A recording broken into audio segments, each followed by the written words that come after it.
Pembahasan kita hari ini adalah menyajikan teks diskusi. Nah, apa sih itu teks diskusi? Kita akan berbicara mengenai pengertian teks diskusi adalah sebagai berikut.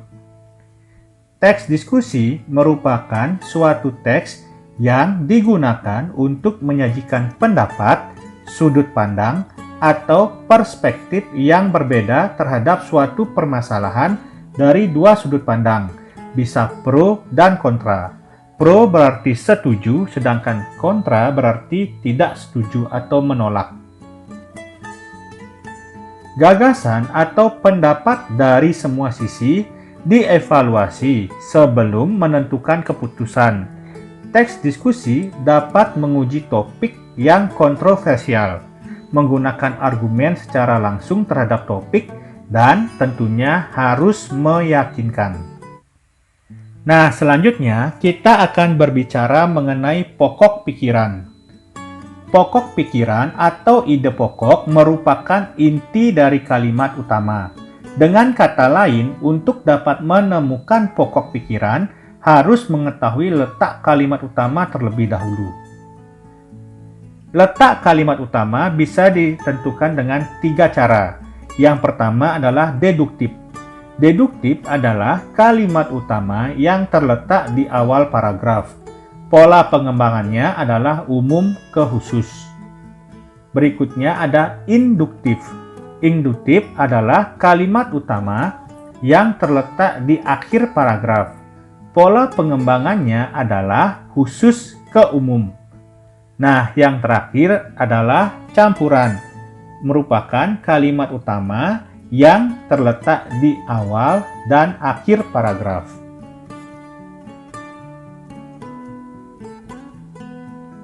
Nah, setelah mengetahui letak kalimat utama, berikutnya adalah cara menulis pokok pikiran atau ide pokok tersebut. Bisa dilakukan dengan 3 cara. Pertama adalah meringkas kalimat utama. Namun, yang perlu diperhatikan dalam meringkas kalimat utama adalah boleh diringkas namun tidak mengubah makna kalimat. Misal, kalimat utamanya bunga mawar itu indah. Bisa diringkas menjadi mawar itu indah, tidak mengubah makna. Yang kedua, menulis kalimat utama. Artinya, menulis seluruh kalimat utama karena tidak bisa diringkas. Apabila diringkas, akan menimbulkan makna yang berbeda dengan kalimat utama. Misalnya, Ani juara kelas menjadi kalimat utama. Tentu kalimat tersebut tidak bisa diringkas. Terakhir adalah menemukan inti paragraf. Menemukan inti paragraf dilakukan biasanya dengan meringkas isi paragraf. Nah, menemukan inti paragraf ini biasanya terdapat dalam soal-soal ulangan, baik ulangan umum maupun penilaian harian.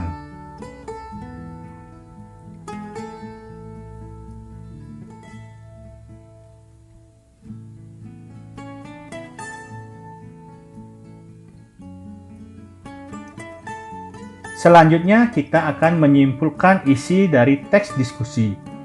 Yang pertama adalah persamaan teks diskusi dengan teks eksposisi. Selanjutnya adalah perbedaan antara teks diskusi dengan teks eksposisi. Nah, kita akan membahas persamaan dan perbedaan dari teks diskusi dengan teks eksposisi. Dari segi persamaan, teks diskusi dan teks eksposisi merupakan dua jenis teks yang digunakan untuk memengaruhi atau meyakinkan persuasif orang lain. Sedangkan perbedaannya dari segi pendahuluan. Pendahuluan teks eksposisi berupa tesis mengenai suatu permasalahan. Sedangkan pendahuluan teks diskusi berupa isu mengenai suatu permasalahan. Selanjutnya, perbedaan dari segi isi. Isi dalam teks eksposisi adalah berupa rangkaian argumen, bisa pro, mendukung, atau kontra, tidak mendukung. Dipilih salah satu, tergantung pada masalah yang dibahas. Dengan kata lain, rangkaian argumen dalam isi teks eksposisi sangat bergantung pada tesis. Apabila tesis mengarah ke pro atau setuju, maka rangkaian argumen harus ke pro. Begitu juga sebaliknya. Sedangkan berbeda dengan isi teks diskusi. Isi teks diskusi berupa argumen yang terdiri atas argumen pro dan argumen kontra keduanya sesuai dengan masalah yang dibahas.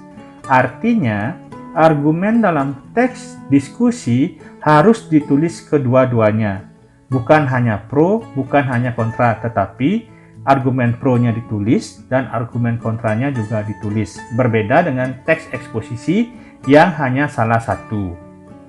Kemudian perbedaan dari segi penutup, teks eksposisi berupa penegasan ulang, penegasan kembali sesuai dengan permasalahan yang dibahas. Jadi berkaitan dengan tesis yang dibahas.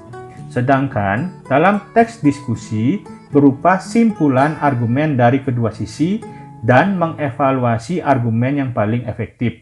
Dengan kata lain, disimpulkan kedua argumen tersebut, kemudian dievaluasi atau dinilai mana argumen yang paling masuk akal.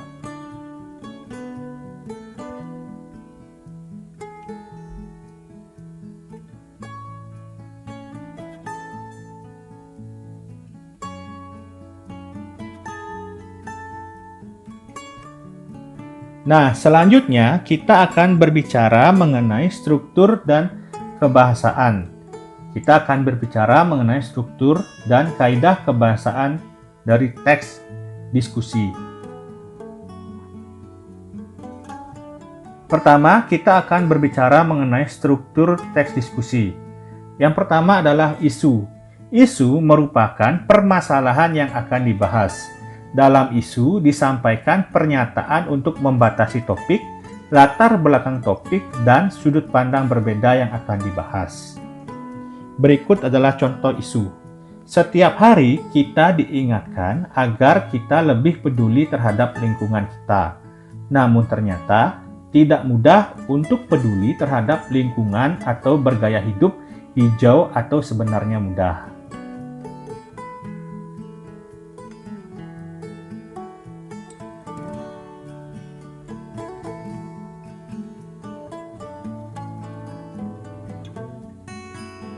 Selanjutnya adalah argumen. Argumen merupakan bagian isi yang memiliki masing-masing 2 atau 3 paragraf pendapat pro atau setuju dan kontra atau tidak setuju. Jadi, pendapat pro dan kontra harus seimbang, disertai dengan alasan serta contoh yang mendukung. Dalam penulisannya menggunakan bahasa persuasif. Berikut adalah contoh argumen. Contoh argumen pro. Pada setiap kesempatan, jutaan orang melakukan gerakan kebersihan di berbagai wilayah di Indonesia dalam waktu yang berbeda-beda. Gerakan semacam ini diharapkan menginspirasi masyarakat untuk selalu peduli lingkungannya masing-masing. Contoh argumen kontra.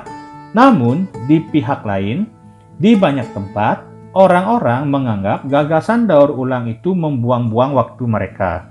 Mereka tidak mau direpotkan dengan memilah sampah mereka dan lebih mudah membuang semuanya ke tempat sampah. Mereka tidak berpikir apa yang akan terjadi 10, 20, atau 30 tahun kemudian saat tempat tinggal mereka sudah penuh dengan sampah.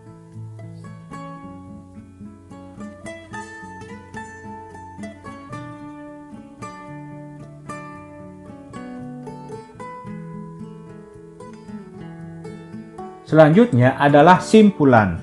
Simpulan berisi argumen dari kedua sisi. Simpulan ditulis berdasarkan evaluasi dan rekomendasi argumen yang paling efektif. Berikut contoh simpulan. Daur ulang tidaklah sulit jika kita memikirkan serius tentang manfaatnya. Hampir semua yang kita gunakan dapat didaur ulang, mulai dari gelas hingga plastik. Sangat masuk akal jika melakukan apapun untuk melindungi lingkungan kita di masa depan, kehidupan kita, dan keluarga kita sendiri. Hijau adalah warna paling baik dari semua warna.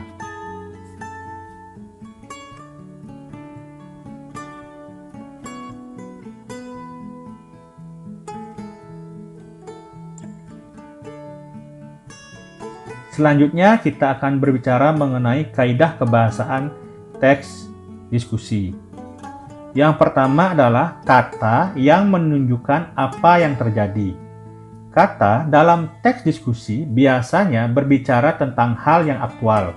Kata-kata yang menunjukkan apa yang sedang terjadi antara lain adalah merupakan, sedang, artinya, perlu, dan sebagainya.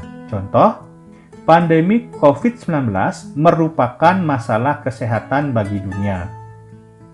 Yang kedua, kasus pornografi perlu mendapat perhatian dari semua pihak.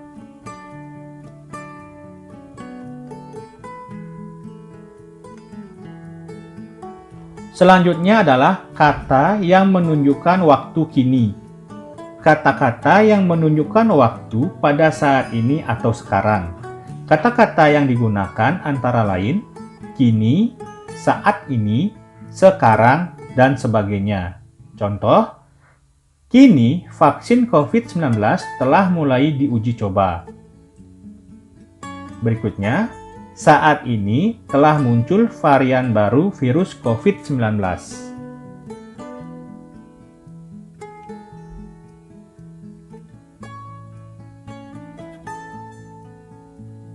Kaidah kebahasaan berikutnya adalah kata emotif.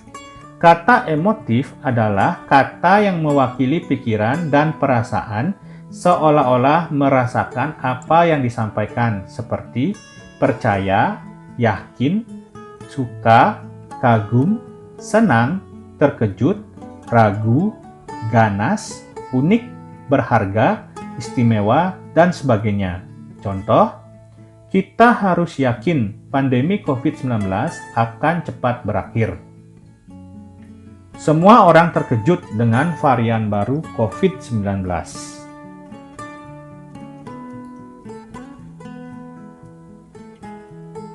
Berikutnya adalah bahasa evaluatif.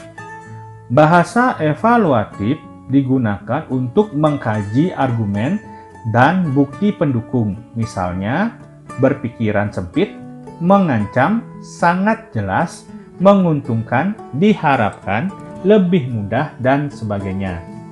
Contoh, daur ulang diharapkan menjadi solusi dalam pengolahan sampah. Contoh berikutnya, daur ulang juga menguntungkan dari segi ekonomi.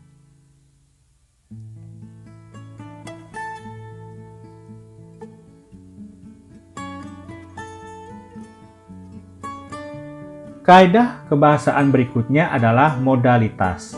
Modalitas merupakan kata-kata yang menyatakan kepastian atau kemungkinan, seperti kata dapat, akan, mesti, seharusnya, selalu, hampir, nyaris, kadang-kadang, umumnya, tentu, pasti, harus, dan sebagainya.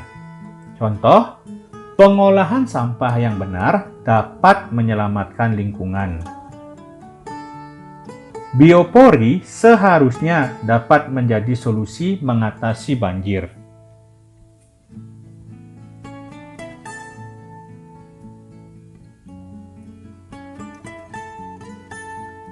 Berikutnya adalah konjungsi. Konjungsi berfungsi untuk menghubungkan dua kata, frasa, klausa, kalimat, menghubungkan antar kalimat dalam paragraf, atau konjungsi antar paragraf seperti dan, atau, tetapi, oleh karena itu, dan sebagainya. Contoh, daur ulang memiliki nilai ekonomis dan dapat menyelamatkan lingkungan. Sangat sulit membuat orang agar mau peduli dengan lingkungannya. Terima kasih telah menyaksikan video ini. Jangan lupa like, komen, dan share agar video ini dapat bermanfaat.